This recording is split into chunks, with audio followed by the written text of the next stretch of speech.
रहते हैं, व्यक्ति वार्ता नहीं करते हैं, भगवान की चर्चा करते हैं। तो सत्संगम चलते पुरुषो यदा अज्ञान है तमो, हमारे भीतर की जो अज्ञानता है, अज्ञान है तमो मदांधका नासं विधायहि तदो दैते विवेका। जब कोई व्यक्ति भगवत कथा सुन करके भी ना बदल सके तो समझो उसका पतन निश्चित है। जब कोई व्यक्ति भगवत कथा का आश्रय ले और फिर भी बदल ना सके, उनके जीवन में बदलाव की स्थिति ना हो, तो सोचो इसका पतन निश्चित है। भगवान भोलेनाथ ने सती से मना किया कि भगवान है, तुम्हारे आंख धुंधले हैं, तुम्हें ठीक से दिखाई नहीं पड़ता। लेकिन सती ने जाकर के परीक्षा ली और परिणाम क्या निकला? पति से झूठ बोल, और इसी झूठ बोलने के कारण भगवान भोलेनाथ ने उनका परित्याग कर दिया। भगवान भोलेनाथ ने परित्याग कर दिया। ये है कथा सत्संग से भी जो ना बदले, फिर वहां गुस्सा दिखाने की जरूरत नहीं है, वहां व्यक्ति को छोड़ देना चाहिए। कोई डूब रहा हो, संसार की ये रीति है, संसार में रहने वाले के लिए कोई डूब रहा हो तो बचाने का प्रयास करो, और फिर भी जब बचने का प्रयास ना करे तो भगवत इच्छा से छोड़ दो। कहीं ना कहीं किनारा तो लग ही जाएगा। बोलो राधे राधे। अर्थात श्री हनुमान जी महाराज को भेजा था, जाओ जानकी जी का परिचय लेकर के आओ, और हनुमान जी गए और परिचय लेकर के तो आ गए, लेकिन रावण को समझाया किसी ने नहीं, हनुमान जी नहीं समझाया। इसीलिए भगवान राम ने अंगद को भेजा, अंगद जाओ अंतिम सुलह का रास्ता आप त्याग कर लो, देख लो कि रावण सुधरने वाला है कि नहीं। लेकिन अंगद जी गए, समझाए, फिर भी नहीं सुधरा, तो भगवान ने कहा लड़ना जरूरी है। कृष्णावतार में भगवान राम कृष्ण स्वयं सारथी बनकर के दुर्योधन के पास गए, कथा सुनाया, लेकिन वहां ठीक विपरीत उल्टा असर किया। दुर्योधन ने कहा सुई अग्रे दातव्यम, सुई के अग्रभाग के बराबर भी मैं भूमि नहीं दूंगा, न युद्धेन के समय एक केसर मैं नहीं दूंगा। और भगवान ने कहा जब ऐसा भी नहीं कर सकते हो तब तो वैसा ही हो, ऐसा नहीं तो वैसा तो होना ही। क्यों? क्योंकि हो गई स्वयं जो राम रचिला, तो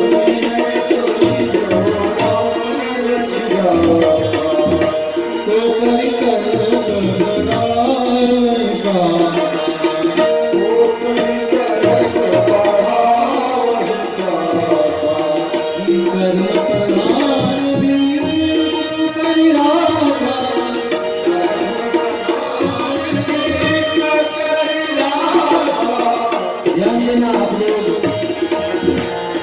दोनों चौपाई अलग अलग जगहों का है, और दोनों बातें सटीक है। कहां पर किन बातों का उपयोग करना चाहिए उनके बाद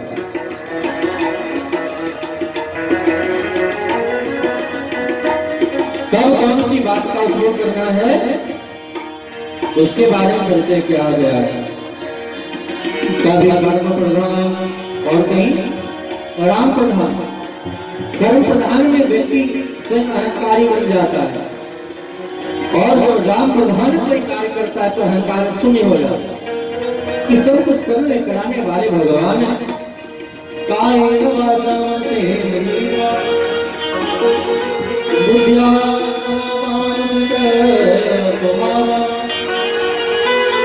करोति यदि सकलं परस्मै नारायणाय समर्पयेत्। तो भागवत महात्म्य भक्ति महारानी सिंह सामने है, और अपने ज्ञान वैराग्य नाम के पुत्र को स्वस्थ कराने के लिए प्रार्थना कर रही है। और यहाँ घर में कृष्ण और बलराम घर में विराजमान है, फिर भी वसुदेव जी महाराज नहीं पहचान रहे, और कहते महाराज आप मुझे साधन बतलाओ। कौन सा साधन? भक्ति के साथ दो हैं, क्या क्या है? ज्ञान और वैराग्य। और मेरे ज्ञान वैराग्य रूपी नेत्र ही काम नहीं कर रहा। घर में भगवान है, तो वैराग्य कैसे होगा? ध्यान देना, वैराग्य घर में जिस भगवान की प्राप्ति के लिए हम यजन करते हैं, साधन करते हैं, वही परमात्मा जब घर में आ जाए तो फिर वैराग्य कैसा? और वैराग्य नहीं हो तो कम से कम ज्ञान भी तो हो, तो ज्ञान भी नहीं है, वैराग्य भी नहीं है। इसलिए महाराज दो प्रकार से लोग साधना करते हैं। कौन हो? भगवान की भक्ति हो या संसार की भक्ति हो, दोनों में दो प्रकार से लोग साधन करते हैं। एक होता है मन से और दूसरा तन से। तन और मन से। तनहीना धनहीना आदि व्याधि समाकुला। महाराज हमारी तो ये दशा है, वसुदेव जी कह रहे हैं कि ना तो तन से भक्ति कर रहे हैं, अरे हम ही पाप बन के बैठे हैं। वसुदेव जी महाराज स्वयं कृष्ण के पिता बन करके बैठे तो कैसी पूजा कर? बेटा की कोई आरती तो नहीं उतारता, फिर पूजा कैसे करें? और उतना ज्ञान भी नहीं है कि भगवान मान करके तो ना वैराग्य हो रहा है, ना ज्ञान हो रहा है। इसीलिए मुझे कृपा करके बतलाएं, हम कैसे मान लें कि जिस वस्तु को हम देख रहे हैं वो वस्तु वही नहीं। कभी कभी आंखों से देखा हुआ भी सत्य नहीं होता है, कानों से सुना हुआ भी सत्य नहीं होता है। वहां तो सिर्फ अनुभव करना ही श्रेष्ठ होता है। जैसे भूत प्रेत पिशाच को कोई देखता नहीं, लेकिन कोई कह देता है कि है तो मान लेते हैं। कोई कह दे कि नजर गुजर कोई लगा दिया तो मान लेते हैं। भैया इतना भगवान के प्रति भी हम क्यों नहीं मानते? कोई कहता है भक्ति करने से कुछ नहीं होता है, तो इतने लोग जो कहते हैं कि भक्ति करने से सब कुछ होता है, क्यों नहीं मानते? जब नेगेटिव थॉट को हम स्वीकार करते हैं तो पॉजिटिव चिंतन क्यों हमारे जीवन में नहीं आता?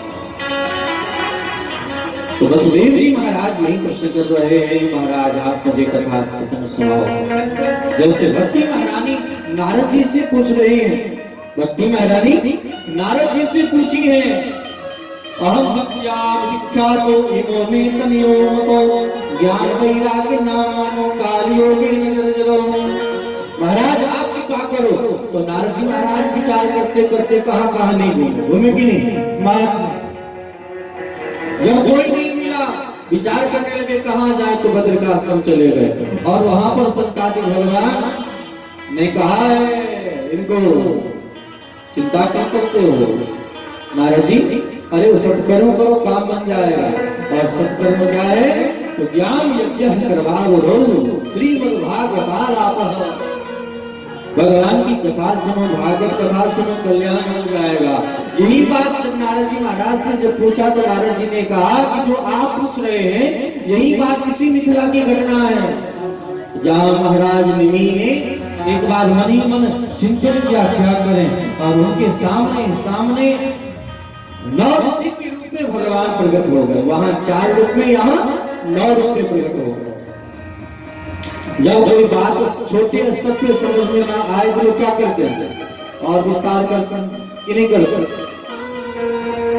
जिस व्यक्ति को सीधे सीधे समझ में ना आवे, 6 मात्रा समझ में ना आवे, 7 मात्रा समझ में ना आवे, 8 मात्रा समझ में ना आवे, चाहे रूपक दादरा करवा जपताल, फिर एक ताल चौताल समझ में ना आवे, तिबरा समझ में ना आए, तो निश्चित करके 3 ताल तो समझ में आ ही जाएगा कि नहीं आएगा? विचार करें, समझ में आया कि नहीं आया? जो व्यक्ति ये सब नहीं कर सकता है उसे 3 ताल समझ में आ जाता है कि 16 बार बजाना, दा दिन दिन दा दा दिन दिन दा दा दिन दिन दा ता दिन दिन, तो यह समझ में उसे आ ही जाता है।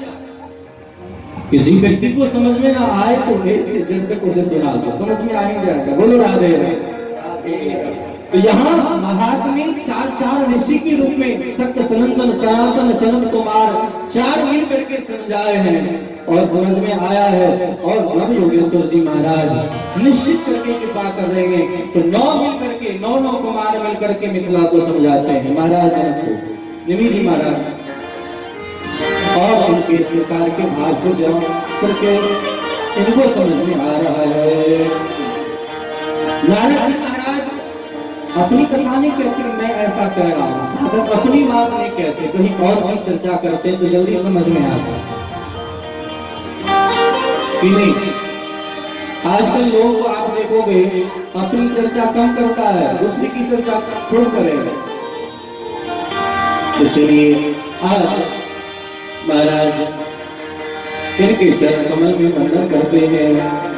और जैसे नारद जी ने कहा है, महाराज आपने मुझ पर कृपा किया, जाएगा तो जय माया यश काया भवस्ते, वचन रचन में कंचा कलिया, द्रुपदम पिया तो यत कृपा तो सकल कुशल पात्रम ब्रह्मपुत्रम नतास्मि। ध्यान देना, ब्रह्मपुत्रम नतास्मि, वहां पर भी भक्ति महारानी कह रही है। और यहाँ प्रत्यक्ष भक्ति के स्वरूप श्री वसुदेव जी महाराज नारद जी महाराज के पाद पद्मों में बदल करके पूछ रहे हैं। अहम किलम पुराणंतम प्रजातो भूमि मुक्तिदम आपूर्यम सदा पुंसाय मोहितो देव माया। हे महाराज, हम लोग देवताओं की माया से मोहित हैं, आप कृपा करके हम पर कृपा करें। आज गदगद हो गए गुरुदेव के चरण कमल को पा करके, और उनके चरण कमल में वंदन करते हुए कहा, गुरु चरण कमल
Sorry.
चरण को ध्यान भरत मन, जिन चरण को ध्यान भरत मन, मिटत जगत अंधियार,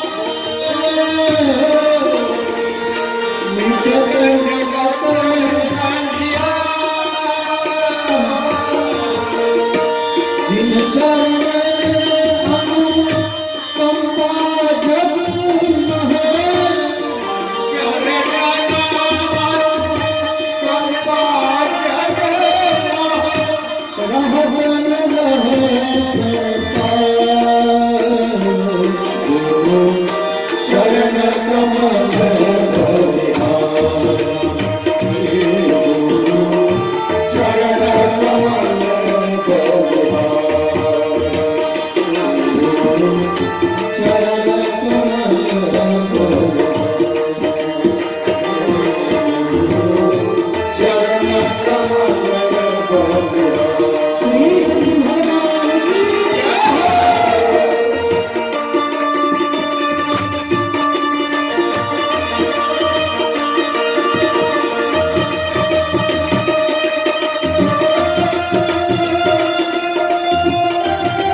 बोलिए भक्तवत्सल भगवान की जय। इस प्रकार भगवान श्री राधा गोविंद के पदारविंद में चर्चा करने के लिए उनको प्राप्त करने के लिए सहजता से ज्ञान वैराग्य को प्राप्त करने के लिए आज प्रार्थना इन्होंने किया है। और इसी संवाद को यहाँ पर नव योगेश्वर संवाद के माध्यम से आगे बताएंगे, जिस प्रसंग को हम लोग श्रवण करेंगे। आइए हम लोग युगल सरकार को झूला झूला करके पहले तो जगाएं, और जब जग जाएंगे तो निश्चित करके आनंद होगा। इसी भाव को सुनने के लिए भगवान भी बड़े लालायित रहते हैं, भगवान भी अपनी कथा सुन करके आह्लादित होते हैं। इसी बात की चर्चा हम लोग आइए झूलन के रूप में करते हैं।